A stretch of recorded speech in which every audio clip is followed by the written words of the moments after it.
പെണ്ണുങ്ങൾ വന്ന് ചുമ്മാ കൈയടിച്ചേച്ച് പോകുകയല്ല, ദൈവപ്രവൃത്തി വെളിപ്പെടുക. അപ്പോൾ ഇന്ന് കർത്താവിൻ്റെ ദാസി അവിടെ ലിനിയ ആൻറ്റിയാണ്. അതാരാ അവിടെ ഇരിക്കുന്നത്? ഇവിടെ ഇരുന്നിട്ട് പുള്ളിക്കാരിയാണെന്ന് എനിക്കങ്ങ് തോന്നുക. ഇരുന്നു. ആട്ടെ, മാന്യ സഹോദരിമാർ, കേരളത്തിൻ്റെ വിവിധ ജില്ലകളിൽ നിന്ന് ഈ ശുശ്രൂഷയ്ക്ക് സംബന്ധിക്കുന്ന എല്ലാ മാന്യ കർത്തൃദാസിമാർ,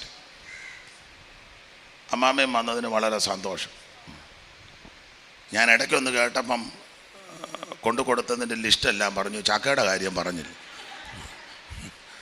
അത് പിന്നെ കർത്തൃദാസി പൂരിപ്പിച്ചു. അല്ല, ഞാനിവിടേക്ക് കേട്ടോണ്ടാവാൻ.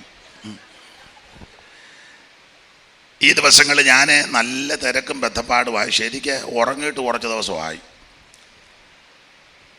ഇന്നലെയും കൊട്ടാരക്കര മേഖലയുടെ POIPയുടെ കൺവെൻഷനായിരുന്നു, നല്ല കൂട്ടമായിരുന്നു. അത് കഴിഞ്ഞ് ഒത്തിരി ലേറ്റായിട്ടാണ് വീട്ടിൽ വന്നത്. അല്പം ബന്ധപ്പാടുമൊക്കെ ഉണ്ട്. ഒഴിച്ചുകൂടാൻ പറ്റാത്തൊരു ശവസംസ്കാരത്തിൽ പങ്കുകളുണ്ട്. ഞാൻ കർത്തൃദാസിയോട് പറഞ്ഞു 12 മണി ആകുമ്പോൾ ഞാൻ വരും. അതിന് മുമ്പേ വരേണ്ടതാണ്. കറ്റോട്ട് വരെ വന്നപ്പോൾ അവിടെ ബ്ലോക്ക്, വണ്ടി പോരുകയല്ല. പിന്നെ വണ്ടി വീണ്ടും തിരിച്ചു വിട്ടു. തിരിച്ച് വേറൊരു വഴി കൂടെ, അതുകൊണ്ട് 5 മിനിറ്റ് ലേറ്റ് ആയില്ലേ, കറക്റ്റ് 12-ന് ഇവിടെ എത്തിയാൻ. ചില ആൾക്കാർ, ഞാൻ നിലമ്പൂര് വെച്ച് പറഞ്ഞതാ, ചില ആൾക്കാർ ധരിച്ചു വച്ചിരിക്കുന്നത് എനിക്ക് പെണ്ണുങ്ങളെ ഇഷ്ടമല്ലെന്നാ. കുഴ തെറ്റിയതിനോട് വലിയ താല്പര്യമില്ല. മാന്യമായി, വളരെ ദൈവകൃപയോടെ, വളരെ ആത്മാർത്ഥതയോടെ കർത്താവിൻ്റെ വേല ചെയ്യുന്ന ആയിരക്കണക്കിന് ദൈവദാസിമാരുണ്ട്. അവരെയൊക്കെ ഞാൻ വളരെ ബഹുമാനിക്കുന്നയാളാണ്. മിക്കവരും എൻ്റെ പ്രാർത്ഥനാ ലിസ്റ്റിലുണ്ട്. കുറച്ച് പേരൊക്കെ കടന്നുപോയി. പ്രായമുള്ള കർത്തൃദാസിമാർ ധാരാളം എൻ്റെ കൂട്ടുകാരെ പോലെ ബഹുമാനിക്കുകയും ചെയ്യും. ഏഴംകുളം സാൻകുട്ടിയുടെ പാളം തെറ്റിയ തീവണ്ടിക്കകത്തൊരു കർത്തൃദാസി ഉണ്ടായിരുന്നു. ഒരു കുടുംബത്തിൻ്റെ പേര് അമ്പ്രയി ചാക്കോ. ഞാൻ മിക്കവരും പ്രസംഗിക്കുമ്പോൾ പറയും, അതിലൊരു അദ്ദേഹത്തിൻ്റെ മകളായിരുന്നു, മൂത്ത മകളാ കുഞ്ഞമ്മച്ചി എന്ന് പറയും, കുഞ്ഞമ്മ കൊച്ചമ്മ. മുളക്കുടയിലെ ആദ്യ ബാച്ചിൽ പഠിച്ചിറങ്ങിയതാണ്. ആ കർത്തൃദാസി ആന്ധ്രയിൽ 16 കൊല്ലം സുവിശേഷ വേല ചെയ്തു. അവിടെ പാസ്റ്റർമാരാരുമില്ല. 16 കൊല്ലം കൊച്ചമ്മയായിരുന്നു സഭയുടെ പാസ്റ്റർ. ആണുങ്ങളെ കിട്ടാനില്ല. ആ സഭ അനുഗ്രഹിക്കപ്പെട്ട സഭയാണ്. ഞാൻ ആ സഭയിൽ പോയി ശുശ്രൂഷിച്ചിട്ടുണ്ട്. ഒരു 100-300 പേരുണ്ട്. ഈ കൊച്ചമ്മ പ്രവർത്തിച്ചതാണ്. അപ്പോൾ ആ കർത്തൃദാസിയായിട്ട് വളരെ അടുപ്പവും ബഹുമാനവുമാണ്. റോസമ്മ ബെഞ്ചമിന്. ഇവിടെ അടുത്തുണ്ടായിരുന്നു മേൽപ്പാടം ശോശാമ്മ. നിങ്ങൾ ചിലർ കണ്ടു കാണും, കടന്നുപോയി. വളരെ തറമുള്ള, ധൈര്യമുള്ള, കൃപയുള്ള ഒരു അമ്മയായിരുന്നു. ഒരിക്കൽ ഞങ്ങൾ ഒരു ശവസംസ്കാരത്തിൽ സംബന്ധിച്ചപ്പോൾ അവിടെ ഹൈന്ദവരാ, വീട്ടുകാരെല്ലാം ഹിന്ദു പശ്ചാത്തലത്തിൽ ആ രീതിയിൽ അടക്കുക. അപ്പോൾ അവർ നല്ല മനുഷ്യരായതുകൊണ്ട് പറഞ്ഞു, ഭാര്യ വിശ്വാസത്തില്ല, 1 മണിക്കൂർ നിങ്ങൾക്ക് പെന്തിക്കോസുകാർക്ക് തരിക, നിങ്ങളുടെ ശുശ്രൂഷ ചെയ്തോളാം. അവർ നല്ല മനുഷ്യരാണ്, ഹിന്ദുക്കളാണ്. പാസ്റ്റർമാരും എല്ലാം നീളം കൈ വിട്ടുകൊണ്ട് അവിടെ ഉണ്ട്. ഒരെണ്ണം എഴുന്നേറ്റില്ല. തുണി ഓടിയതുകൊണ്ട് വല്ലതും കാര്യം നടക്കുമോ? മുഴുത്ത ജിബ്ബ. അവർ സമയം തന്ന് നമുക്ക് 1 മണിക്കൂർ വചനം പറയാനും പാടാനും പ്രാർത്ഥിക്കാനും ഒരുത്തരും എഴുന്നേൽക്കുന്നില്ല. ഈ കൊച്ചമ്മ ചാടി എഴുന്നേറ്റു. മേൽപ്പാടം ശോശാമ്മ എന്തോ പ്രസംഗമായിരുന്നു. 1/2 മണിക്കൂർ മരണം, മരണാനന്തര ജീവിതം, നിത്യത, അതെല്ലാം നല്ല അടുക്കടുക്കായിട്ട് ദൈവദാസി പ്രസംഗിച്ചു. പിന്നെ മറ്റേ കാര്യമൊന്നും അധികം ഏറ്റില്ല. അല്ല, അങ്ങനെയുള്ള ധാരാളം ധീര വനിതകളുണ്ട്. നിങ്ങൾക്കറിയാമല്ലോ, സിസ്റ്റർ മേരി കോവൂര്, ഞോളച്ചമ്മ എന്നാണ് ഞാൻ വിളിക്കുന്നത്. ശാരീരിക ക്ഷീണത്തോടിരിക്കുമ്പോൾ പല ആവർത്തി ഞാൻ പോയിട്ടുണ്ട്. കൊച്ചമ്മയായിട്ട് മണിക്കൂറുകൾ സംസാരിക്കും, ഒത്തിരി അനുഭവങ്ങൾ പറയും. അപ്പോൾ ഇടയ്ക്കിടയ്ക്ക് വാവച്ചാൻ പറയും, എനിക്കും സാക്ഷ്യമുണ്ട്. പക്ഷേ കൊച്ചമ്മ വിടവ് കൊടുക്കുന്നില്ല. നമ്മളങ്ങ് കേട്ടിരിക്കും. അറിയാം, ഞാൻ പറയണ്ടല്ലോ. ഒരിക്കൽ ശാരീരിക ക്ഷീണത്തോടിരിക്കുമ്പം ആരും ശുശ്രൂഷയ്ക്ക് പൊതുവിൽ വിളിക്കുന്നില്ല. ഞാൻ അങ്ങനെ ചില കാര്യങ്ങളൊക്കെ ചെയ്യും. ഞാൻ ചെന്ന് കൊച്ചമ്മ എടുക്ക ചെന്ന് പറഞ്ഞു, കൊച്ചമ്മ ഒരു ശുശ്രൂഷയ്ക്ക് എൻ്റെ അടുക്ക വരണം സഭയിൽ. അന്ന് ഈ സഭ ഇല്ല, വേറൊരു കൂട്ടായ്മ. അയ്യോ മോനെ നടക്കാനും ഒന്നും വില. ഞാൻ പറഞ്ഞ് കസേരയിൽ ഇരുന്നാൽ മതി, എടുത്തുകൊണ്ട് പൊക്കോളാം. കൊണ്ടുവന്നു. പാവച്ചായനും സഹോദരന്മാരോട് കൊണ്ടുവന്ന് മുത്തൂറ്റ്. കൊച്ചമ്മ ഇരുന്നുകൊണ്ട് 1.5 മണിക്കൂർ സംസാരിച്ചു. അത് മരിക്കുന്നത് വരെ പറയുമായിരുന്നു, എന്നെ ആ ശുശ്രൂഷയ്ക്ക് വിളിച്ചത് വളരെ അനുഗ്രഹമായിരുന്നു. എല്ലാവർക്കും ഈ ആരോഗ്യവും ചാട്ടവും ആകെ ഉള്ളപ്പം മതി. ഇച്ചിരി ക്ഷീണമായ ആരും മൈൻഡ് ചെയ്യില്ല, ആരെയും മൈൻഡ് ചെയ്യത്തില്ല. തേണ്ട കർത്താവിൻ്റെ ദാസി നിർമ്മല പീറ്റർ ഇപ്പം ഒത്തിരി പേര് പാടാൻ ഇറങ്ങുന്നുണ്ട്. ഇവരൊക്കെ ഒത്തിരി ശുശ്രൂഷ ചെയ്തതാ. പുതിയ ആൾക്കാർക്കാന്നൊക്കെ ഇവരെ കണ്ട അറിയത്തുമില്ല. ചോദിക്കും, ഈ തള ഏതാന്ന് ചോദിക്കും. ഇപ്പോഴത്തെ പല ആൾക്കാർ ജനിക്കുന്നതിന് മുമ്പേ അവർ ഈ സംഗീത ശുശ്രൂഷയിൽ വളരെ ശ്രേഷ്ഠരായി തുടങ്ങിയവർ. ഞാൻ അങ്ങനെയുള്ളവരെയൊക്കെ ചെന്ന് കാണുകയും എന്നാലാവും വിധമൊക്കെ സഹകരിപ്പിക്കും. അടുത്ത കാലത്ത് കർത്താവിൻ്റെ ദാസി അന്നാക്കണ്ടത്തിൽ വളരെ പ്രയാസത്തോടിരിക്കുക. ഞാൻ ചെന്നു കണ്ടു, വർത്താനം പറഞ്ഞു. ഞാൻ പറഞ്ഞു, ഞങ്ങളുടെ സഭയിൽ ഒരു മീറ്റിങ്ങിന് വരണം. അയ്യോ ബാഗുമൊക്കെ ഉണ്ട്, ട്രീറ്റ്മെൻറ്റാണ്, നടക്കാനൊന്നും വരില്ല, ഡോക്ടർ വിടുകയല്ല, ഡാഡിയും വിടുകയില്ല. ഞാൻ പറഞ്ഞു, ഇനി പോന്നാൽ മതി, തന്നെയെല്ലാം ക്ഷീണമാണ്, ഒരു കുഴപ്പമില്ല, ദൈവം ബലപ്പെടുത്തുമെന്ന് പറഞ്ഞു. നോക്കട്ടെ, നോക്കാനൊന്നും ഇല്ല, ഇനി വരാൻ പറഞ്ഞു. ഞാനും പ്രാർത്ഥിച്ചു, സഭയും പ്രാർത്ഥിച്ചു, ദൈവദാസിയും പ്രാർത്ഥിച്ചു. അതിൻ്റെ മറുപടി കർത്താവിൻ്റെ ദാസി ഇവിടെ തിരുവല്ലായി വന്നു. അനുഗ്രഹിക്കപ്പെട്ട, നിങ്ങൾ വല്ലതും അത് കണ്ടിട്ടുണ്ടോ എന്ന് അറിയത്തില്ല, അനുഗ്രഹിക്കപ്പെട്ട ശുശ്രൂഷ. മരിക്കുന്ന സമയം അതിന് മുമ്പ് എന്നോട് പറഞ്ഞു, അത് വളരെ അനുഗ്രഹമായിരുന്നു. ഞാനിത് പറഞ്ഞ എന്നാന്ന് വെച്ചാൽ, പെണ്ണുങ്ങളെ ഇഷ്ടമല്ലേ, പിന്നെ ഇതൊക്കെ ഞാൻ ചെയ്യുമോ? അപ്പോൾ ശ്രദ്ധിക്കുക, അമ്മയുണ്ട്, ഭാര്യയുണ്ട്. ഇവിടെ ആരോ പിന്നെ അനീഷ് കാവാലത്തിൻ്റെ ഭാര്യ, അത് പേര് ഒന്ന് തിരുത്തുക, ലിനി അനി എന്ന് പറഞ്ഞതായിട്ട് എനിക്ക് തോന്നി. അതല്ല, രേണു അനീഷ് എന്ന ലിനി അനി ജോർജിൻ്റെ ഭാര്യ. ഞാനും ഞെട്ടി. പുള്ളി ഇപ്പം അമേരിക്കയിലിരുന്ന് ഞെട്ടി കാണും. ഞങ്ങൾ രണ്ടും ഞെട്ടിയാൽ കുഴപ്പമില്ല, കുറേ അവന്മാരുണ്ട്, അവന്മാരിനി അതെടുത്ത് അതാ ക്ലിയർ ആക്കുന്നു. രേണു വന്ന് എഴുന്നേറ്റോ, എല്ലാവരും കാണട്ടില്ലേ, അവന്മാരും എല്ലാം ആശോപ്പിച്ച് വെക്കും. ഇങ്ങോട്ട് നിന്നു എല്ലാവരും ഒന്ന് അല്ല, ഇതെല്ലാം ക്ലിയർ ആക്കണം. അതൊക്കെ ഞാൻ കണ്ടു. പുള്ളിക്കാരി പറഞ്ഞ് ഞാൻ പറഞ്ഞോളൂ എന്ന് പറഞ്ഞു. ഞാൻ പറഞ്ഞുകൊണ്ടിരിക്കുക. ഇയോടി പോയോ, ഇവിടെ നിൽക്കുക, ഞാൻ എടുക്കാം. അപ്പം ഇതാ എൻ്റെ ഭാര്യ രേണു അനീഷ്. ഇനി പോയിരുന്നു. അല്ല, ഇതെല്ലാം ക്ലിയർ ആക്കണം, അല്ലെങ്കിൽ അയ്യോ എന്തെല്ലാം നാശമാണെന്നറിയോ. അല്ലേ പെണ്ടറ കുഞ്ഞുഞ്ഞ് എഴുതിയത് ആധാരം എഴുതുക, ആധാരം എഴുതാൻ നേരത്ത് ആ കൊച്ച എഴുതിക്കോട്ടെ, എഴുതും, അതിനല്ലയോ പൈസ എല്ലാം എഴുതാൻ പോവും, എഴുതണോ, ആധാരം എഴുതും. ഇപ്പം ഞാൻ എഴുതും, അതിനല്ലയോ അല്ലേ, പിന്നെ എന്നെ എഴുതാത്തെ എഴുത്. ഞാൻ ആധാരം എഴുതി വരുമ്പോൾ കറിയായുടെ ഭാര്യ ചാക്കോച്ചൻ്റെ ഭാര്യയായിട്ട് വരും. അത്ര എഴുത്താണ് എഴുതുന്നത് എന്ന് പറഞ്ഞാൽ ഫേസ്ബുക്കിനകത്തും അതിനകത്തൊക്കെ എഴുതാൻ കുറേ എണ്ണം ഇരിപ്പുണ്ട്, നേരെ തിരിച്ചെഴുതും. അതിനായത് ക്ലിയർ ആക്കിയത്. അപ്പോൾ ഭാര്യയുണ്ട്. എൻ്റെ അമ്മ വർഷങ്ങൾക്ക് മുമ്പ് കടന്നുപോയി. എൻ്റെ പെങ്ങളും വന്നിട്ടുണ്ട്. അവളെന്ത് അതെൻ്റെ പെങ്ങളാണ്.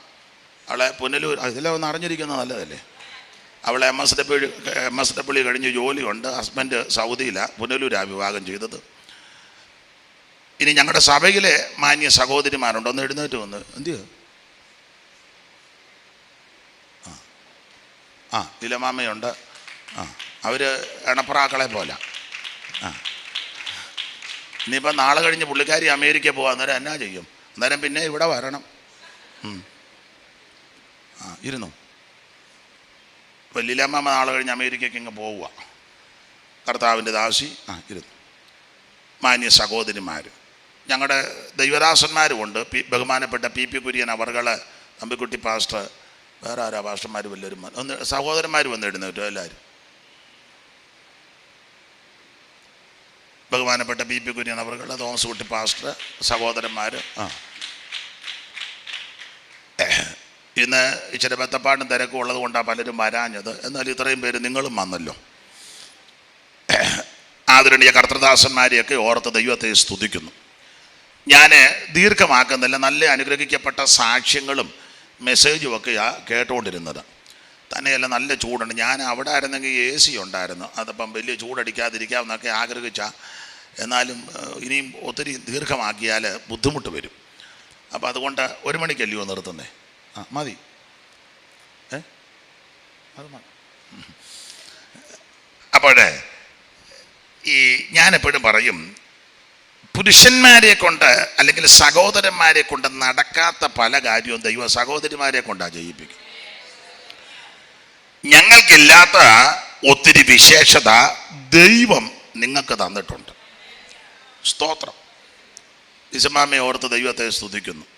ദുബൈ വെച്ച് ഒന്നിച്ചു കൂടി സ്റ്റീഫൻ ദേവസ്യായുടെ മതല്ലോ അറിയാമല്ലോ നിങ്ങൾക്കല്ല. കർത്തദാസ് ഇവിടെ സൂചിപ്പിച്ചല്ലോ. വീട്ടിലുമൊക്കെ പോയി പ്രാർത്ഥിക്കുകയും കൂട്ടായ്മ ആചരിക്കുകയും ചെയ്തിട്ടുണ്ട്. നിർമ്മല ആൻറ്റി വന്നതിലും വളരെ സന്തോഷം. ദൈവം അനുഗ്രഹിക്കട്ടെ.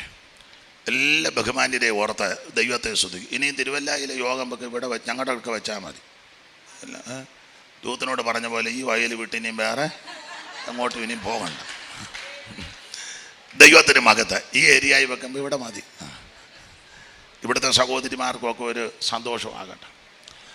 ദൈവം നിങ്ങളെ എല്ലാവരെയും അനുഗ്രഹിക്കട്ടെ. ദൈവദാസന്മാരും സഹോദരന്മാരും അവർക്ക് ഒത്താശ എന്നവണ്ണം അവരെ കൊണ്ടുവരികയൊക്കെ ചെയ്യുന്നല്ലോ. ദൈവം നിങ്ങളെയും ശുശ്രൂഷയും വീണ്ടും ആദരിക്കട്ടെ. ഞാൻ ദീർഘമാക്കുന്നില്ല. ഒരു വാക്യം വായിച്ച് 1-2 കാര്യങ്ങൾ വളരെ ലളിതമായിട്ട് എല്ലാവർക്കും അറിയാവുന്ന ഭാഗമാണ്. അറിയാൻ മേലാത്തത് പറഞ്ഞിട്ടും വലിയ കാര്യമില്ല. അറിയാവുന്ന കാര്യം പറയുന്നതാണ് നല്ലത്. ഇപ്പം സഹോദരിമാരുടെ യോഗമല്ലേ, അപ്പോൾ അതുകൊണ്ട് ഇപ്പം നിങ്ങൾക്ക് മനസ്സിലായി എന്തുവാ പ്രസംഗിക്കാൻ പോകുന്നത്. അത് തന്നെ നിങ്ങൾ ഉദ്ദേശിച്ചത് തന്നെ പ്രസംഗിക്കുന്നത്. രൂത്തിന്റെ പുസ്തകം 4-ാം അധ്യായത്തിൻ്റെ 11-ാമത്തെ വാക്യം കൂടെ ഞാൻ ആവർത്തിക്കുന്ന വാക്യമായി എങ്കിലും ഒന്ന് വായിച്ച് സഹായിക്കണം. മൈക്കിൽ കൂടെ വായിച്ചാൽ കുറച്ചുകൂടെ ഉചിതമായിരിക്കും. അതിൽ പട്ടണവാതിൽക്കൽ ഇരുന്ന സകല ജനവും മൂപ്പന്മാരും പറഞ്ഞത്, ഞങ്ങൾ സാക്ഷികൾ തന്നെ നിന്റെ വീട്ടിൽ വന്നിരിക്കുന്ന സ്ത്രീയെ, അല്ലയോ ബോവസേ, നിന്റെ വീട്ടിൽ വന്നിരിക്കുന്ന സ്ത്രീയെ യഹോവ റാഹേലിനെ പോലെയും ലേയെ പോലെയും ആക്കട്ടെ. അടുത്തത്, അവർ ഇരുവരുമല്ലയോ ഇസ്രായേൽ ഗൃഹം പണിതത്. ഒരു വാക്കൂടെ പ്രാർത്ഥിക്കാം. പരിശുദ്ധ പിതാവേ, മധ്യാഹ്ന വേളയ്ക്കായി സ്തോത്രം. കൂടപ്പെട്ടിരിക്കുന്ന എല്ലാവരെയും ആശീർവദിക്കണം. സന്നിധി ബോധം നൽകണം. പ്രിയ പുത്രനെ ഞങ്ങളെ കൂടി മഹത്വപ്പെടുത്തണം. യേശു ക്രിസ്തുവിൻ നിസ്തുല്യ നാമത്തിൽ തന്നെ ആമേൻ. നമ്മുടെ കരവും ശബ്ദവും ഉയർത്തി ദൈവത്തെ മഹത്വപ്പെടുത്താം. സ്വന്തം ദേശം വിട്ട് തൻ്റെ അമ്മയോടുകൂടെ ചേർന്ന രൂത്തു ഭാഗ്യം വച്ചാൽ ബോബസിൻ കാലായിൽ. സ്വന്തം ദേശം വിട്ട് തൻ്റെ അമ്മയോടുകൂടെ ചേർന്ന രൂത്തു ഭാഗ്യം വച്ചാൽ ബോബസിൻ കാലായിൽ.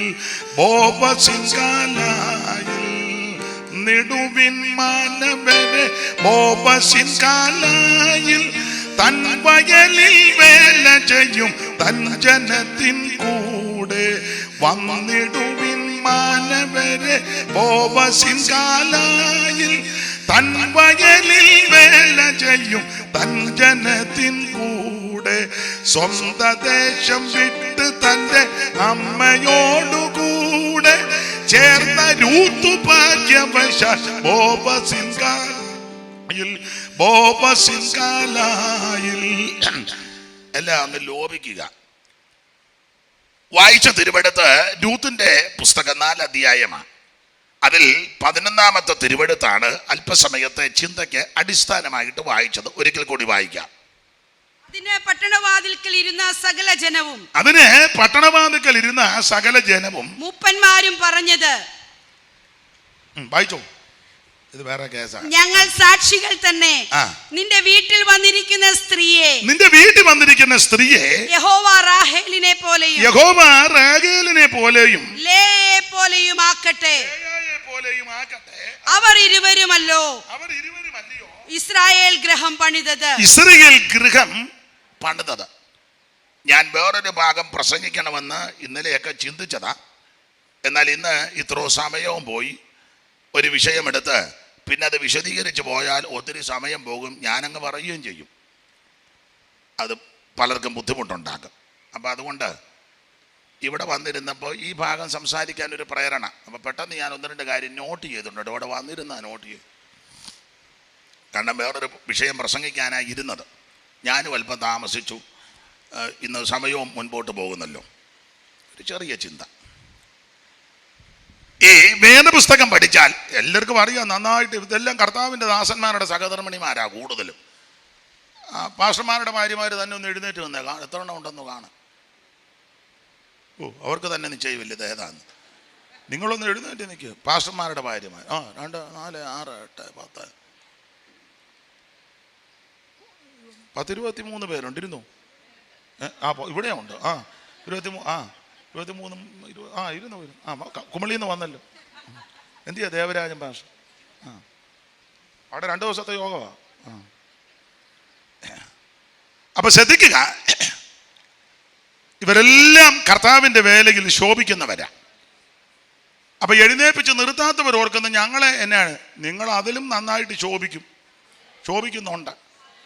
ഞങ്ങൾ സ്റ്റേജിൽ നിൽക്കുമ്പോൾ നിങ്ങൾ പലരും അടുക്കളയിൽ ഇരിക്കുന്നവരാ. സ്റ്റേജിൽ നിൽക്കുന്നതിലും ബുദ്ധിമുട്ടാണ് അടുക്കളയിൽ നിൽക്കുന്നത്, ഇല്ലയോ? സ്റ്റേജിൽ 3 പോയിന്റ് ഉണ്ടേ കാര്യം നടക്കും. ഒന്ന് ഇളക്കി, നമ്മുടെ ഭാഷ ഒന്ന് ഇളക്കി, ഒരു അടുക്കള ഇരുന്നാൽ ഇളക്കിയാവല്ലോ കാര്യം നടക്കുമോ? അല്ല, നിങ്ങൾക്കറിയാമല്ലോ അടുക്കളയിൽ പെരുമാറുന്നതും വലിയ ശുശ്രൂഷയാണ്.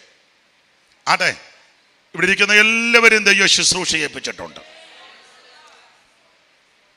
ഈ സഹോദരന്മാരൊക്കെ എല്ലാവരും ശുശ്രൂഷ ഏൽപ്പിച്ചതാ.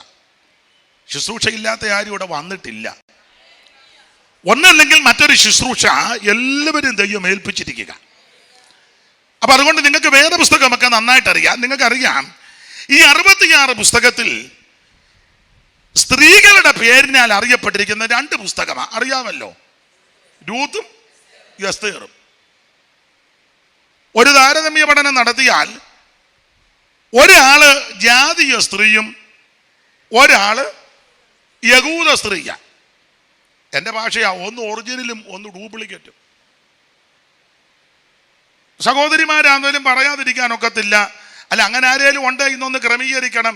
ഇല്ലെങ്കിൽ നിങ്ങളെ ഓർത്ത് ദൈവത്തെ സ്തുതിക്കുന്നു. നമ്മൾ ഈ ലേഡീസ് ഫെലോഷിപ്പും പ്രയർ ഫെലോഷിപ്പും ഒക്കെ ഒത്തിരി ഉണ്ട്, നല്ലതാ. ഇനിയും വരണം, ഇനിയും കൂടണം. നിങ്ങൾക്ക് ആരും യോഗ വേറ്റില്ല, ഇങ്ങോട്ട് വെച്ചോ, ഇവിടെ നടത്തും. ആരുമില്ല, ഞാനെങ്കിലും വന്നിരിക്കും. പണ്ട് ഞങ്ങളുടെ ഒരുത്തനെ സുവിശേഷ വേലയ്ക്ക് പോകാൻ സഭായുധനം എഴുന്നേറ്റ് സമർപ്പിക്കും. ഒരുത്തനേ ഉള്ളൂ, അപ്പനുമില്ല, ആകെ ഒരു മോനേ ഉള്ളൂ. അവന് സഭായുധനയുടെ ആത്മഭാരമാണ്. അവൻ എഴുന്നേറ്റ് പറഞ്ഞു, ഞാൻ നോർത്ത് ഇന്ത്യയിൽ പോവാ വേലയ്ക്കെന്ന്. തള്ളയോട് പറയാതാ, നേരത്തെ ഒരു ധാരണയൊന്നുമില്ല. അവനങ്ങ് സമർപ്പിച്ചു. യോഗം കഴിഞ്ഞപ്പോൾ ഈ അമ്മ, പഴയ അമ്മയാ, എൻ്റെ ബേബി ചിങ്ങവനത്തെങ്ങും പാപിയില്ലാഞ്ഞിട്ടാന്നോടാ നീ ആന്ധ്രായ്ക്ക്? മോനെ വിടാൻ കഴിയല്ല, അതിനാ. ചിങ്ങവനത്തെങ്ങും പാപിയില്ലാഞ്ഞിട്ടാന്നോ നീ ആന്ധ്രായ്ക്ക് പോകുന്ന? രസകരം അതല്ല. അടുത്തറിയല്ലോ, എടാ ആരും പാപം ചെയ്യുന്നില്ല, ഞാൻ ചെയ്യാടാ, എന്നാലും നീ ആന്ധ്രായ്ക്ക്? ഇവനെ വിടാൻ കഴിയല്ല എന്ന് പറഞ്ഞ പോലെ യോഗം വെച്ച് ആരും വന്നില്ല, ഞാൻ വരാം, എന്നാലും മുടക്കരുത്. അപ്പൊ പറഞ്ഞത്, ഒരു സ്ത്രീ ഒറിജിനലും ഒന്ന് ഡ്യൂപ്ലിക്കേറ്റുമാണ്. എൻ്റെ ഭാഷയല്ല. അപ്പൊ നമ്മൾ ഈ സഹോദരിമാരുടെ യോഗമാണെങ്കിലും കാര്യമൊക്കെ ആണെങ്കിലും നമ്മളും ചില വിഷയത്തോടടുത്ത് വരുമ്പോൾ നമ്മൾ പറയും, പുള്ളിക്കാരിയാ, പുള്ളിക്കാരി മറ്റേതാ, കൂടെ വന്നത് അത് നമ്മുടെയാ. മിണ്ടുകാലം എനിക്കറിയാം. നിങ്ങൾ പറയുമ്പോൾ നല്ല പറഞ്ഞത്, എന്തിനാ മുഴുവൻ തൂതുമായിട്ടെടുക്കുന്നേ? ആവശ്യമുള്ളവരെടുത്തോളൂ, ആവശ്യമുള്ളവരുണ്ട് ഇതിനകത്ത്. നമ്മുടെ വായുന്നത് വരരുത്, ഹൃദയത്തിനകത്ത് ആ ചിന്ത പോലും അങ്കുരിക്കരുത്.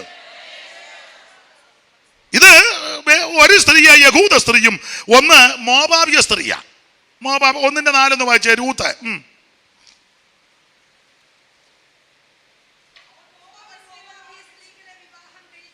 മതി, മോവാബ്യ സ്ത്രീകളാ. അപ്പൊ രൂത്ത് മോവാബ്യ സ്ത്രീയാ. മോവാബ്യരെ നമുക്കറിയാം, ലോത്തിനാൽ തൻ്റെ പെൺകുട്ടിക്ക് ജനിച്ച സന്തതി അമ്മോന്യരും മോവാബ്യരും. അതുകൊണ്ട് ദൈവം വിലക്ക് ഏർപ്പെടുത്തി. ആവർത്തനം 23:3 വായിച്ചു. അറിവുള്ള വാക്യമെങ്കിൽ സന്ദർഭം വന്നുകൊണ്ട് വായിക്കണമല്ലോ. ആവർത്തനം 23:3 പെട്ടെന്ന് വായിക്കാം. ഒരു അമ്മോന്യനോ മോവാബ്യനോ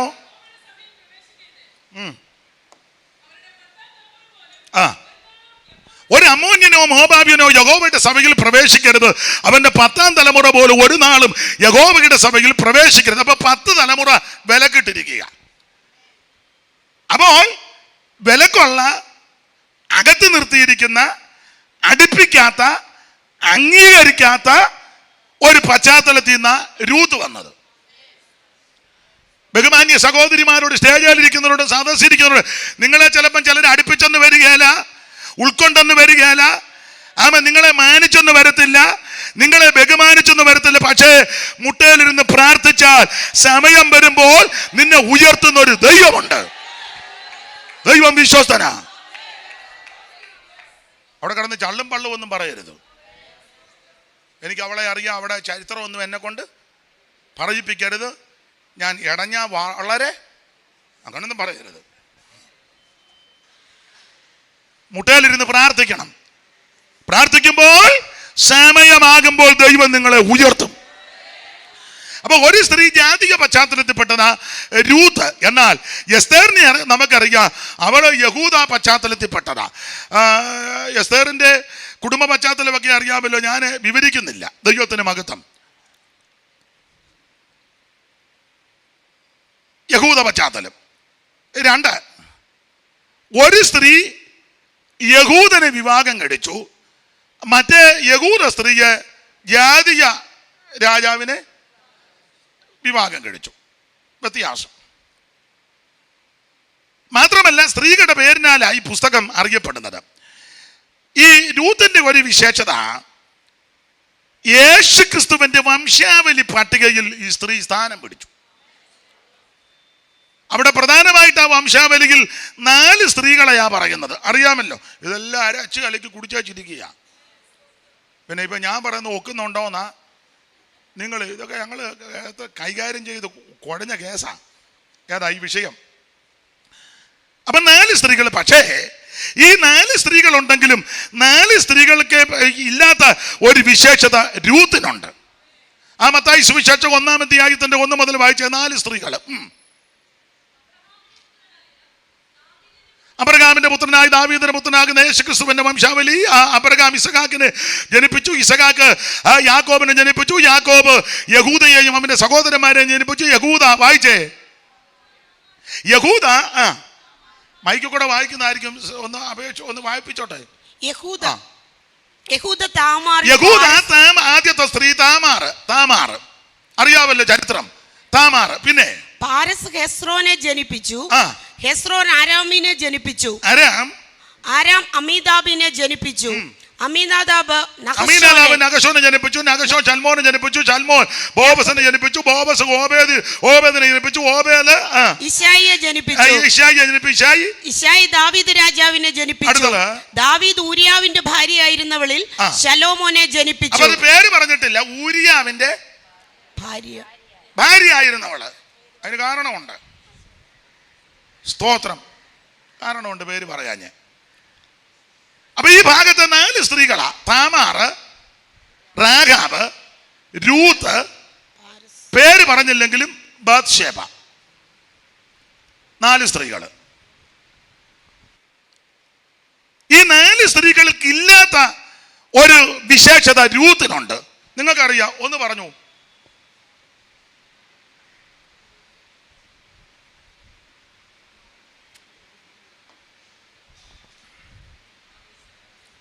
ഹല്ലേലൂയ. നമുക്ക് പിന്നെ പറയാം. ഇതൊന്ന് പറഞ്ഞേച്ച്.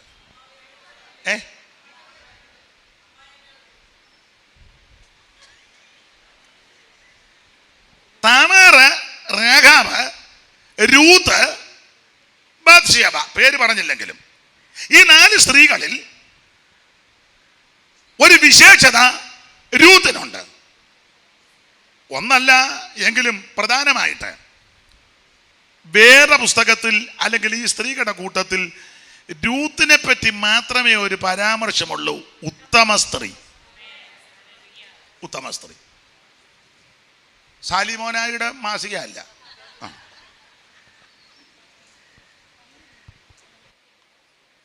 ഇല്ലേ?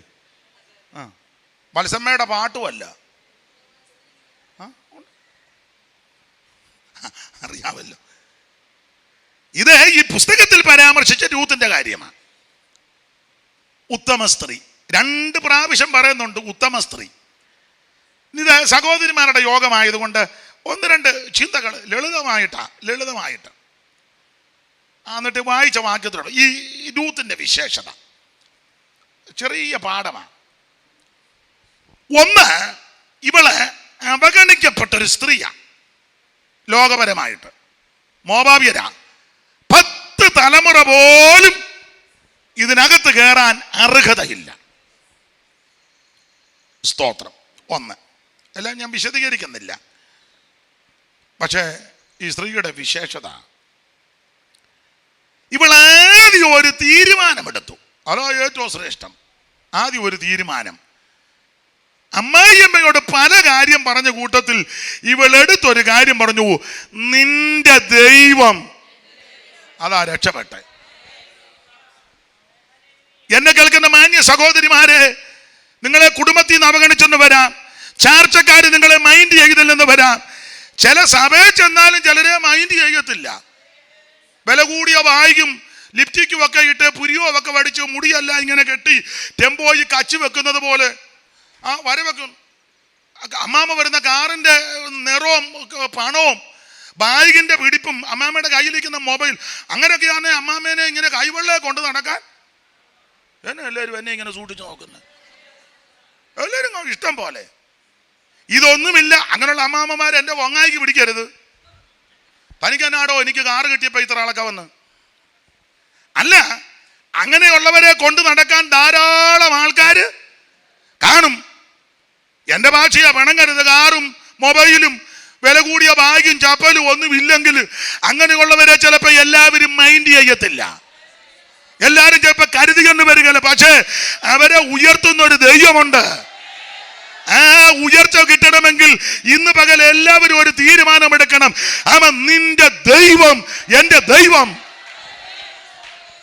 നീ ജീവനുള്ള ദൈവത്തെ ഭജിച്ചാൽ, ജീവനുള്ള ദൈവത്തെ ആരാധിച്ചാൽ, സേവിച്ചാൽ, അവൻ ഏത് പ്രതിസന്ധികളുടെ നടുവിലും എന്നെയും നിങ്ങളെയും ഉയർത്തുന്ന ഒരു ദൈവമുണ്ട്.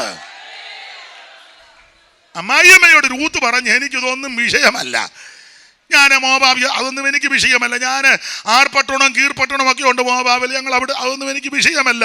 ഭർത്താവ് മരിച്ചു, അതും എനിക്ക് സങ്കടമുണ്ട്. പക്ഷെ അതൊന്നും ഞാൻ ഗണ്യമാക്കുന്നില്ല. ആമൻ, സ്തോത്രം. എനിക്കൊരൊറ്റ തീരുമാനമാ.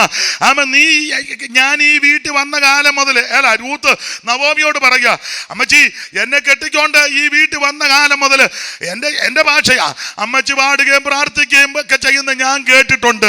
അമ്മച്ചി ജീവനുള്ളൊരു ദൈവത്തെ സേവിക്കുന്ന അമ്മയാ. അമ്മ സാഹചര്യം കൊണ്ടാ മോവാബിൽ വന്നത്, പക്ഷേ ജീവനുള്ള ദൈവത്തെ സേവിക്കുന്ന അമ്മ. അതുകൊണ്ട് ഞാനൊരു തീരുമാനമെടുക്കുക, ഇനി എൻ്റെ ആയുസ് മുഴുവൻ നീ സേവിക്കുന്ന ദൈവമാണ് എൻ്റെ ദൈവം.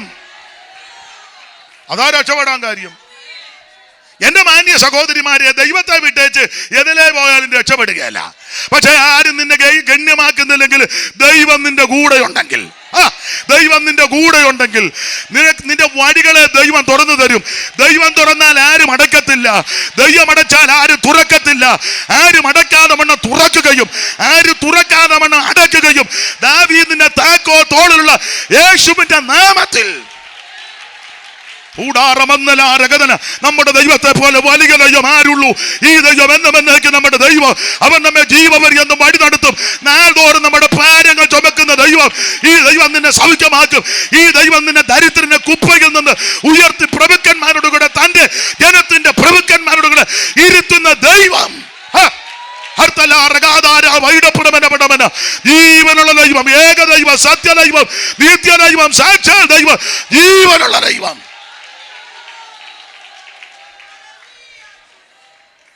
ഹല്ലേലൂയ. വിശദീകരിക്കുന്നില്ല, പെട്ടെന്ന് നിർത്തുക. 1 എന്നുള്ളത് ഒരു 1 10 ആകുമേ, കുഴപ്പമില്ല.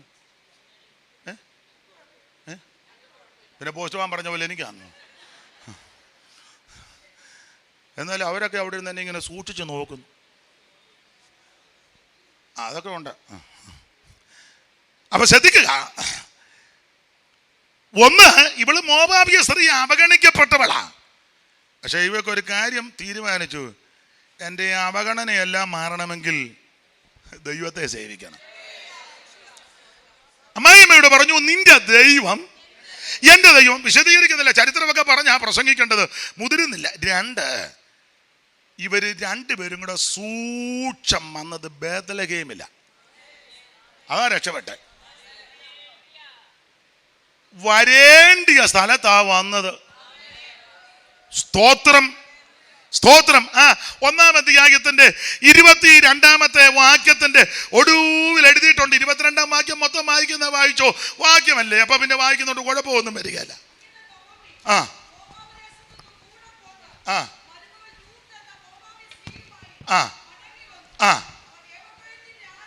അവർ രണ്ടുപേരും യവക്കൊയ്ത്തിന്റെ ആരംഭത്തിൽ ബേത്ലഹേമിലെത്തി. രക്ഷപ്പെടാനുള്ള കാര്യം എന്താ? എത്തിയത് ബേത്ലഹേമില. എന്താ നമുക്കറിയാം ബേത്ലഹേമിന്റെ വിശേഷത. മീഖ 5:2 അറിയാമല്ലോ. കാണാനും വേണേ പറയാ, വേണേ ഒന്ന് വായിച്ചോ. മീഖ 5:2. രക്ഷപ്പെടാനുള്ള മാർഗം ബേത്ലഹേമിലെത്തി. വായിച്ചേ, മീഖ 5:2. നീ യഹൂദാ സഹസ്രങ്ങളിൽ ചെറുതായിരുന്നാലും ഇസ്രായേലിന് അധിപതിയായിരിക്കേണ്ടുന്നവൻ എനിക്ക് നിന്നിൽ നിന്ന് ഉത്ഭവിച്ചവൻ. ലോകരക്ഷകൻ പിറവിയെടുക്കുന്ന സ്ഥലമാ ബേത്ലഹേം. അതുകൊണ്ട് ഇവള് ബേത്ലഹേമിൽ എത്തി. എത്തേണ്ട സ്ഥലത്താ എത്തിയത്. എന്റെ പ്രിയരെ, കഴിഞ്ഞ നാടുകളിൽ ഒത്തിരി സ്ഥലത്തൊക്കെ അലഞ്ഞും ഉഴന്നുമൊക്കെ നടന്നവരാ. കൃപയാല് എത്തിച്ചേരേണ്ടടുത്ത് എത്തി, ബേത്ലഹേമിൽ. അവിടെ വിവരിക്കുന്നത് ഒത്തിരി, ബേത്ലഹേമിനെ പറ്റി ഒത്തിരിയും പറയാനുണ്ട്, ഒന്നും വിവരിക്കുന്നില്ല. അപ്പം ഒന്ന്, അവഗണിക്കപ്പെട്ടവളാ, പക്ഷെ ഒരു തീരുമാനമെടുത്തു, അതാ രക്ഷപ്പെടാൻ. നിന്റെ ദൈവം എൻ്റെ ദൈവം. രണ്ട്, ബേത്ലഹേമിൽ എത്തി. പെട്ടെന്ന് നിർത്താം, സമയത്തെയും കൂടെ ഞാൻ ഭയപ്പെടുക. ദൈവത്തിന് സ്തോത്രം. 3,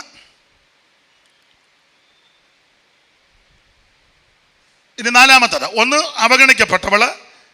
2, ഇവള് ദൈവത്തെ സേവിക്കാൻ തീരുമാനിച്ചു. 3, ബേത്ലഹേമിൽ എത്തി. 4, ബേത്ലഹേമിലെത്തി ഇവള് പെറുക്കാനായിട്ട് പോയി. ചരിത്രം ഒന്നും പറയുന്നില്ല, അറിയാമല്ലോ. രൂത്തിന്റെ ഒരു വിശേഷത അവിടെ എഴുതിയിട്ടുണ്ട്. കൂടുതൽ സമയവും വയലില്ല. വീടില്ലാഞ്ഞിട്ടാണോ, പിള്ളേരില്ലാഞ്ഞിട്ടാണോ, ഉത്തരവാദിത്തം ഇല്ലാഞ്ഞിട്ടാണോ? ആണോ? കൂടുതൽ സമയവും അവിടെ ഒരു പദമുണ്ട്, അവളെ വീട്ടിൽ അല്പസമയമേ താമസിച്ചോളൂ. 2-ാം അധ്യായത്തിന്റെ 7 വായിച്ചേ.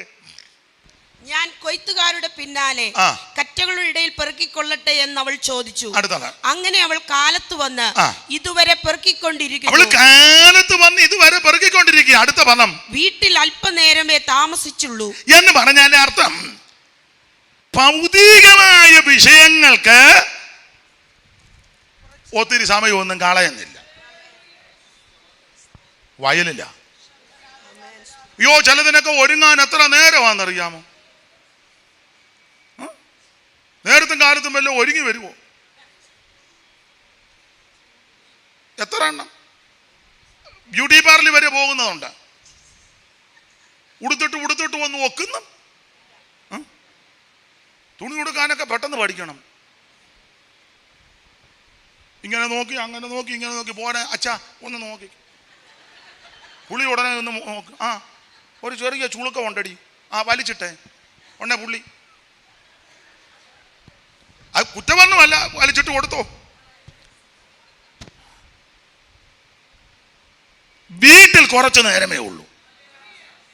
എൻ്റെ ബഹുമാന്യ സഹോദരിമാരെ, എത്ര കാലം ഇനി ജീവിച്ചിരിക്കുമെന്ന് ആർക്കും നിർണയിക്കാനൊക്കത്തില്ല.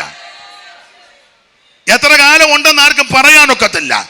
ഇന്ന് പകലൊരു തീരുമാനത്തോടെ പോണം. അത്യാവശ്യം വീട്ടിലെ ഭൗതിക വിഷയങ്ങളൊക്കെ ചെയ്യും. പക്ഷേ ഇനി എൻ്റെ ആയുസ്സും ആരോഗ്യവും അവസരവും എല്ലാ കർത്താവിന്റെ വയലിൻ. സ്തോത്രം. ഇത് നിർത്തുവൊന്നും ചെയ്യരുത് കേട്ടോ, ഇതൊന്നും നിർത്തരുതെന്ന്. പനായും ഒക്കെ ആയിട്ട് ഇരിക്കുന്ന കൊള്ളാം. ദൈവത്തിന് മഹത്വം. രണ്ടുപേരെ ഉള്ളെങ്കിലും വേല ചെയ്തോണം. Praise the lord. ദൈവമേൽപ്പിച്ച ശുശ്രൂഷ ചെയ്യണം. അവള് വീട്ടിലെ അല്പനേരമേ ഉള്ളൂ. 5, ഞാൻ പെട്ടെന്ന് നിർത്തുക. 5 ഈ വളരെ താഴ്മയുള്ളവള. താഴ്മ. ആ 2-ാം അധ്യായത്തിന്റെ 10-ാം വാക്യം വായിച്ചേ. എന്നാറേ അവൾ സാഷ്ടാംഗം വീണ് അവനോട്, ഞാൻ അന്യദേശക്കാരത്തി ആയി. അയ്യോ, കാര്യമൊക്കെ സംസാരിച്ചപ്പോ സാഷ്ടാംഗം വീണ അവനോട്, ഞാന് അന്യദേശക്കാരത്തി ആയിരിക്കും. ഇവൾ ആരാണെന്ന് നല്ല ബോധ്യമുണ്ട് കേട്ടോ. സഹോദരിമാരോട് പറയുക, നിങ്ങൾ ആരാണെന്ന് നല്ല ബോധ്യം വേണം കേട്ടോ. ചന്തയെ മീൻ മേടിക്കാൻ പോകുമ്പോൾ മീനിന്റെ വില പറഞ്ഞ് അവിടെ കിടന്ന് ഉടക്കുണ്ടാക്കരുത്. നിന്നോട് ആര് പറയണ്ട ഇത്രയുണ്ടെന്ന്? ഉടനെ അവൻ അമ്മാമ്മ പെന്തിക്കോസൽ, ആ കോസൊക്കെയാ, ഇതിന്റെ കാര്യം പറ.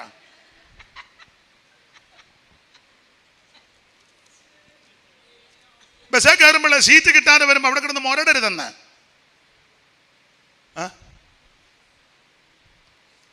ബന്ധുക്കാരുടെ വീട്ടിൽ ചെല്ലുമ്പോഴേ, യാത്ര പോകുമ്പോഴേ, മറ്റുള്ളവരൊക്കെ കൂടുന്നിടത്തേ ആരാണെന്ന് ബോധ്യം വേണം. അവിടെ കിടന്ന് അലകിയെ ആലപ്പുറ ഉണ്ടാക്കുമെന്നും ചെയ്യരുത്. നല്ല ബോധ്യമാ. അല്ല, ഞാൻ ആരാന്ന് എനിക്ക് നല്ല ബോധ്യമുണ്ട്. എന്തുവാ പറഞ്ഞ? ഒന്നുകൂടെ വായിച്ചേ. എന്നാറേ അവൾ സാഷ്ടാംഗം വീണ അവനോട്, ഞാൻ അന്യദേശക്കാരത്തി. ഞാന് മോപാബ്യ സ്ത്രീയാ കേട്ടോ, അതെനിക്ക് നല്ല ബോധ്യമുണ്ട്. അന്യദേശക്കാരിയാ. അല്ല, നമ്മളെല്ലാം ഇവിടെ പരദേശികളാ. പരദേശികളാ, പരദേശികളും പ്രവാസികളും. സ്തോത്രം. ഇവിടെ ഞാൻ വെറും ഒരു പരദേശി പോൽ, ഇവിടുത്തെ പാർപ്പിടമോ വഴിയമ്പലം. ഇവിടെ ഞാൻ വെറും ഒരു പരദേശി,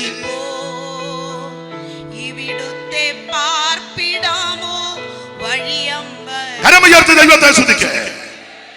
അപ്പൊ ഇവളാരാന്ന് ബോധ്യം. എന്റെ സഹോദരിമാര് മക്കളുമായിട്ട് ജീവിക്കുന്നവരാ, ഭർത്താവുമായിട്ട് ജീവിക്കുന്നവരാ, മാതാപിതാക്കളുണ്ട്. വീട്ടിലൊക്കെ ആരാന്ന് ബോധ്യം വേണം കേട്ടോ. ഭർത്താവ് പറയാ, ഞാനെപ്പോഴും പറയാം, മോളി ഒരു കാപ്പി, പിന്നെ കൂപ്പി. രാവിലെ ഒന്നും കൊണ്ട് തന്നതല്ലേ. അമ്മായിമ്മ പറയാ, മോളെ ഇച്ചിരി ചൂടുകഞ്ഞി, പിന്നെ കൂടുകഞ്ഞി. ഇതൊക്കെ ഇറങ്ങുകയല്ലല്ലയോ, എനിക്ക് ശുശ്രൂഷയ്ക്ക് പോകേണ്ടതാ. ഇത് കൊടുത്തേച്ചേ ശുശ്രൂഷയ്ക്ക് പോയാ മതി.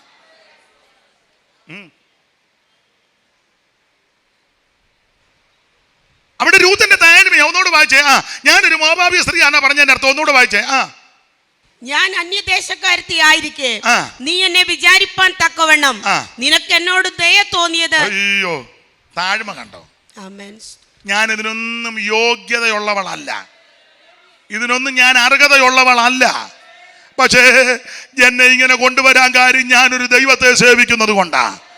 ഞാൻ അന്യദേശക്കാരിയാ, ഇതിന് യോഗ്യതയുള്ളവളല്ല. പക്ഷേ കൃപയാൽ എന്റെ ദൈവം എന്നെ കൊണ്ടുവന്നു. ഈ ചിന്ത എപ്പോഴും ഉണ്ടായിരിക്കണം. നല്ല സാരിയൊക്കെ ഉടുക്കുമ്പോൾ ദൈവത്തെ സ്തുതിച്ചോണം. കൊതിച്ചതല്ലേ ഒരു നല്ല സാരി. പിന്നെ മാസികത്തിനൊക്കെ മറ്റ് സഹോദരിമാർ നല്ല സാരി ഗിൽറ്റും ഒക്കെ ഉള്ളത് ഉടുത്തോണ്ട് വന്നപ്പോൾ നോക്കി കൊതിച്ചതല്ലേ. ചിലരാന്ന് അടുത്തിരുന്ന് തിരുമുകയും ചെയ്തതാ, കൊതിച്ചിട്ടുണ്ട്. സ്തോത്രം. പിന്നെ ഒരു നല്ല സാരി കിട്ടിയത് അല്ലെ വലിയ വീട്ടിലെ അമ്മാമ്മ ഉടുത്ത് അപ്പം തട്ടി കീറി. ഒന്നെങ്കിൽ അത് കീറി, അല്ലെങ്കിൽ അമ്മാമ്മയ്ക്ക് പിന്നെ ആ കളറിനോട് വലിയ താല്പര്യമില്ല. അപ്പം നിങ്ങൾ ഞാൻ പറഞ്ഞു, സൂസമ്മ ഇന്നാ ഇത് കൊണ്ടുപോക്കോ, പൊന്നെ പോലെ മേടിച്ചു കൊടുത്തു. ഇതൊക്കെ ഓർക്കുന്നത് നല്ലതാ. ഇപ്പം നിങ്ങൾ അനേകർക്ക് കൊടുക്കുന്നുണ്ട്. ഒക്കെ ഓർത്തോണം, ദൈവത്തെ സ്തുതിക്കണം. ഞാൻ എപ്പോഴും പറയും, പേർഷ്യയിലും അമേരിക്കയിലും പോകുന്നവർ പണ്ട് പോയിച്ച് വരുമ്പോൾ ഒരു സോപ്പും 2 മുട്ടായി ഒക്കെ തരുന്നതാ. സോപ്പ് കുളിക്കാവുന്നതാ, കുളിക്കുകയല്ല. ആ തുണിയുടെ ഇടയിലെടുത്ത്, എന്നിട്ട് ഇടയ്ക്കിടയ്ക്ക് തുണിയും സോപ്പും എടുത്ത് ബാർ സോപ്പ് ഇട്ട് കുളിക്കുകയും. അല്ലെ? ഇപ്പൊ അനേകർക്ക് കൊടുക്കാൻ ദൈവം, ഇതൊക്കെ ഓർത്തോണം, ദൈവം നിന്നെ ഇത്രത്തോളം കൊണ്ടുവന്നു. പണ്ട് കൺവെൻഷനും കൂട്ടായ്മയ്ക്കൊക്കെ പോകുമ്പോൾ കൊതിച്ചിട്ടില്ലേ ഒരു കാറേ കയറാൻ? കാറേ കയറി പോകുമ്പോൾ നമ്മൾ നോക്കി നിൽക്കുക പൊടി പൊങ്ങുന്നത്. ഇപ്പൊ നമ്മൾ പറപ്പിക്കുക. അത് കുറ്റമൊന്നുമല്ല, ദൈവത്തെ സ്തുതിച്ചോണം. വന്ന വഴിയൊന്നും മറക്കരുത്.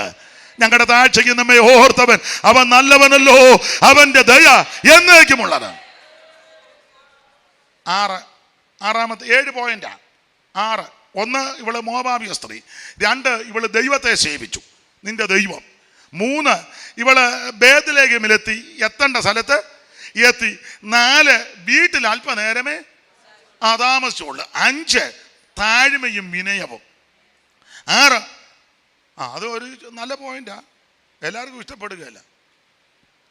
ഇവളെ പറ്റി പറയുന്ന ഒരു സാക്ഷ്യം, അത് വിചിത്രമാണ്, വിശേഷതയാ. അല്ല, നിങ്ങൾ സഹോദരിമാരെ പറ്റി ആ സാക്ഷ്യം പറയണം, പറയിപ്പിക്കണം കേട്ടോ. കയ്യടി നല്ലതാ, പാട്ട് നല്ലതാ, പ്രാർത്ഥന നല്ലതാ, മാസത്തിലൊന്ന് കൂടുന്നത് നല്ലതാ.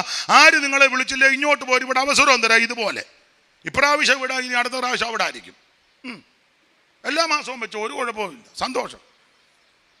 പക്ഷേ അടുത്ത ഒരു സാക്ഷ്യമുണ്ട്, അത് പറയിപ്പിക്കണം. എന്തോ ഉത്തമ എവിടെ നിൽക്കട്ടെ, അത് പറയാം. നിങ്ങളാണ്ടാ 2-ാം അധ്യായത്തിന്റെ 10-ാം വാക്യം ഒന്നുകൂടെ വായിച്ചേ. എന്നാറേ അവൾ സാഷ്ടാംഗം വീണ് അവനോട്, ഞാൻ അന്യദേശക്കാരത്തി ആയിരിക്കെ നീ എന്നെ വിചാരിപ്പാൻ തക്കവണ്ണം നിനക്ക് എന്നോട് ദയ തോന്നിയത് എങ്ങനെയെന്ന് പറഞ്ഞു. കാരണം എന്നാന്ന് തോന്നുന്നു 11-ാം വാക്യം വായിക്കപ്പോ ബോവസ് പറഞ്ഞതാ. ബോവസ് അവളോട് നിന്റെ ഭർത്താവ് മരിച്ച ശേഷം അമ്മാവിയമ്മയ്ക്ക് നീ ചെയ്തിരിക്കുന്നതും നിന്റെ അപ്പനെയും അമ്മയെയും സ്വദേശത്തെയും വിട്ട് മുമ്പേ അറിയാത്ത ജനത്തിന്റെ അടുക്കൽ വന്നിരിക്കുന്നതുമായ 6-ാമത്തെ പോയിന്റ്. അത് ഇവളെ പറ്റി ഒരു വലിയ വിലപ്പെട്ട സാക്ഷ്യം. നമ്മളെ പറ്റി പലരും സാക്ഷി പറയാത്തതുകൊണ്ട് നമ്മൾ തന്നെ നിന്ന് നല്ലവനും വല്ലവനും വിശ്വസ്തനും ഹാല് നല്ലതാ. ആരുമില്ലെങ്കിൽ ആരേലും ഒന്ന് പറയണ്ടായോ? അപ്പൊ ഇവളെ പറ്റി നാട്ടുകാര് പറയുന്ന ഒരു സാക്ഷ്യം ബോവസ് കേട്ടു. ഒന്നുകൂടെ വായിച്ചേ 11. ബോവസ് അവളോട് നിന്റെ ഭർത്താവ് മരിച്ച ശേഷം അമ്മാവിയമ്മയ്ക്ക് നീ ചെയ്തിരിക്കുന്നതും നിന്റെ അപ്പനെയും അമ്മയെയും സ്വദേശത്തെയും വിട്ട് മുമ്പേ അറിയാത്ത ജനത്തിന്റെ അടുക്കൽ വന്നിരിക്കുന്നതുമായ വിവരമൊക്കെയും ഞാൻ കേട്ടിരിക്കുന്നു. എന്റെ മകളെ, ഞാൻ നിന്നെ പറ്റി ഒരു കേൾവി കേട്ടു. കേൾവി കേട്ടത് 2 കാര്യമാണ്. രണ്ടും പറയാൻ നേരമില്ല, ഒന്ന് പറയാം. നീയേ അമ്മായിയമ്മയ്ക്ക് ചെയ്തതെല്ലാം ഇവിടുത്തുകാര് പറയുന്നുണ്ട്.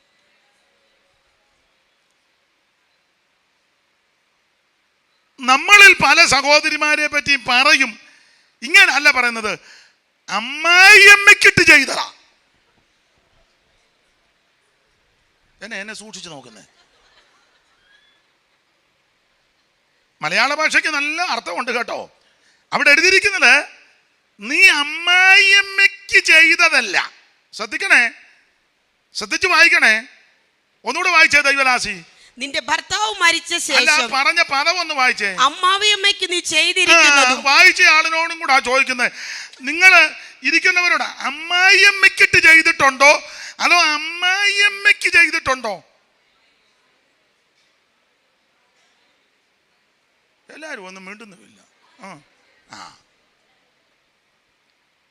അയ്യോ, നമ്മുടെ ഇടയിൽ അനേകവണ്ണ അമ്മായിയമ്മയ്ക്കിട്ട് ചെയ്തേച്ച ഈ കാറിന്റെ വൈപ്പർ അടിക്കുമ്പോൾ ജീസസ് ഒരിക്കൽ കൂടെ ശക്തി. അമ്മായിയമ്മയ്ക്കിട്ട് എന്തെല്ലാം കപ്പ ഇളക്കുന്ന തുടുപ്പെടുത്ത് അമ്മായിയമ്മയ്ക്കിട്ട് അടിച്ചു. ഒരുത്തി ചരവത്തടിക്ക് അടിച്ചു. ചിലടത്ത് അമ്മായിയമ്മ അത്ര മോശമൊന്നുമല്ല, പ്രായമായിരുന്നതിൽ ഇപ്പോഴും നല്ല വീറ. ഒരുത്തി അമ്മ മരിച്ചപ്പം കരയോ, എൻ്റെ അമ്മച്ചി പറഞ്ഞ് മിണ്ടി പോകരുത്. ഈ പെറ്റതുള്ള അമ്മായിയമ്മ വേറെ പുസ്തകം വായിച്ചുകൊണ്ടിരുന്നപ്പോൾ അവളെ ഒന്ന് ലൈറ്റ് ഓഫ് ആക്കി. പ്രായമുള്ള അമ്മ 85 വയസ്സോളം ഉണ്ട് അന്ന്. ഇപ്പം വായിക്കണ്ടെന്ന്. എന്നിട്ട് അമ്മായിയമ്മ അത്ത് കിടക്കുമ്പോൾ ആ തള്ളക്ക് വെള്ളം കൊടുത്തിട്ടില്ല. ആ തള്ള മരിക്കാൻ നേരത്ത് വേറൊരു വീട്ടിൽ കിടന്നാ മരിക്കുന്നത്. മരിക്കുന്ന സമയത്ത് ഈ അമ്മ പറഞ്ഞു, എനിക്ക് എൻ്റെ മോനെ മരുമകളെ ഒന്ന് കാണണം. ഉടനെ ആള് വിട്ടു. അമ്മച്ചി മരിക്കാൻ പോവുക, കാണണം. ഉടനെ പറഞ്ഞു, ഇന്ന് ഒക്കത്തില്ല, നാളെ രാവിലെ അങ്ങോട്ട് വരാന്ന്. ഒത്തിരി ദൂരമൊന്നുമല്ല, സ്പീഡിൽ ഓടിയ 5 മിനിറ്റ് എടുക്കുകയല്ല. സ്പീഡിൽ ഓടിയാൽ 5 മിനിറ്റ്.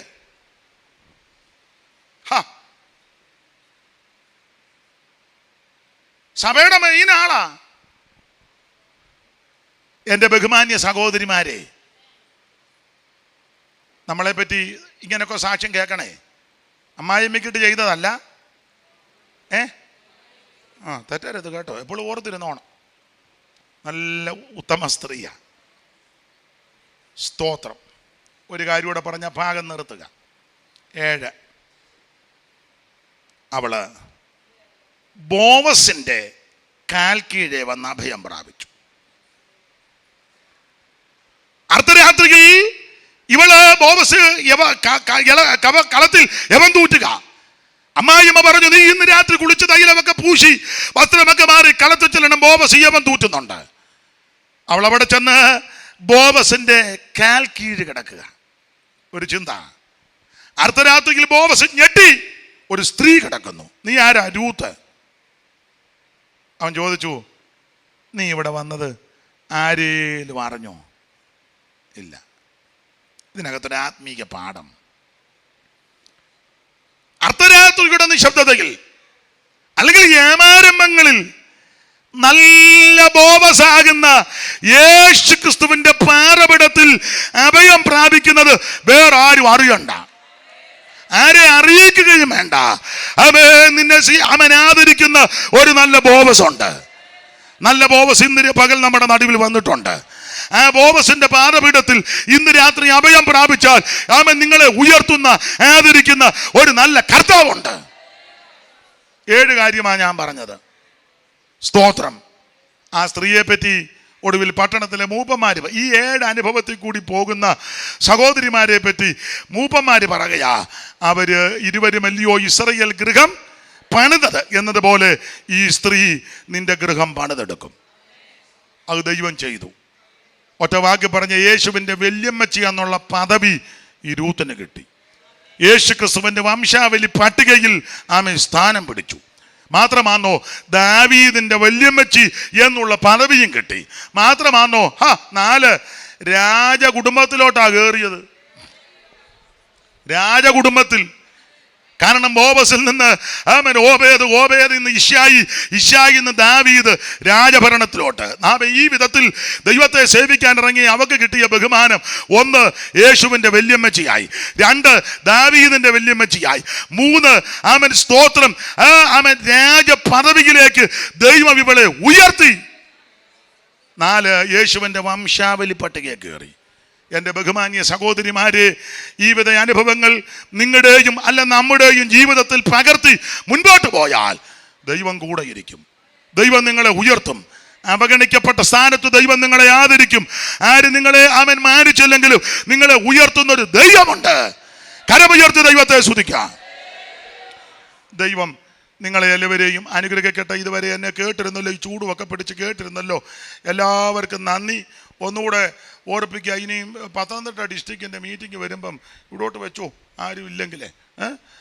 നിർബന്ധമാരെല്ലാം പറഞ്ഞാൽ കൊടുത്തോ, ഇല്ല ഇവിടെ ഞങ്ങളുടെ സഹോദരിമാരും ഒക്കെ ഉണ്ട്. എന്നാലാവും ഇതൊക്കെ ഞാനും ഒത്താശ ചെയ്യാം. ദൈവത്തിന് മഹത്വം. നിങ്ങളുടെ പ്രാർത്ഥനയും എല്ലാവരുടെയും പ്രാർത്ഥന അപേക്ഷിക്കുന്നു. വിശ്വസ്തരും വിശുദ്ധരുമായി ജീവിച്ച് കർത്താവിൻ്റെ വേല ചെയ്യാൻ ആത്മാക്കളെ നേടാം. അതിന് ദൈവം നിങ്ങളുടെ സഹോദരിമാരുടെ പ്രവർത്തനത്തെയും കൂട്ടായ്മകളെയും ഉത്തരോത്തരം അനുഗ്രഹിക്കട്ടെ, ആശീർവദിക്കട്ടെ എന്ന് ആശീർവദിച്ചും സഭയായിട്ട് ആശംസയും ചൊല്ലി ഞാനും ബി കുര്യൻ പാസ്റ്ററും തോമസ് പാസ്റ്ററും കുട്ടിയൊക്കെ ഉണ്ട്, എല്ലാവരും ചേർന്ന് ആശംസ അറിയിക്കുന്നു.